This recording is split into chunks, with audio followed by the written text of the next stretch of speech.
voulez l'approche de Dieu, vous devez vous sanctifier.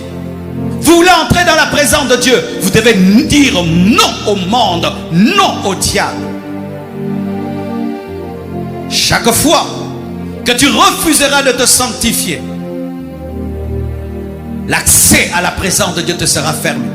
Si Moïse avait refusé d'enlever ses sandales, mes frères, il n'allait pas voir la révélation de Jésus. Ta vie bloque parce que tu bloques ta repentance. Ta vie bloque parce que tu bloques d'abandonner la chose que Dieu t'a demandé. Et ainsi, nous avons des Moïse chaussés, mais qui sont en train de parler devant un buisson ardent. Ce n'est pas le vrai buisson ardent, c'est un faux buisson ardent. Une vie chrétienne qui continue à être paisible malgré le péché n'est plus la vie chrétienne. Un chrétien heureux, malgré qu'il pêche, n'a pas la joie du Saint-Esprit. C'est une fausse joie, fabriquée et créée. Nous, les chrétiens, nous trouvons notre joie dans la communion avec Dieu. Et lorsque tu pêches, tu n'as pas de joie. Un véritable chrétien ne peut pas avoir la joie dans le péché.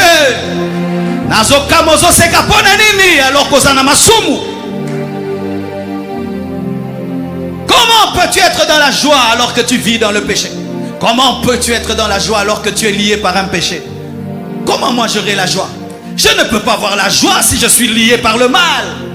La seule chose que je ferai devant Dieu, c'est de pleurer. Seigneur, délivre-moi. Seigneur, délivre-moi. Seigneur, enlève ça de ma vie. Seigneur, enlève ça de ma vie. Lorsque ça va me quitter, alors j'aurai la joie.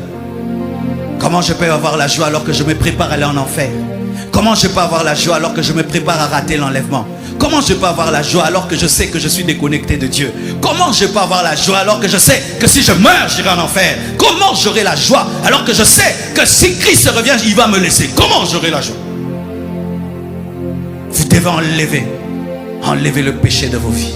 Et je t'assure, frère, lorsque tu as vécu longtemps dans un péché et tu l'abandonnes, tu recevras une paix et une joie, je t'assure. Et ce jour-là, quand tu vas prier, tu vas sentir les portes s'ouvrir.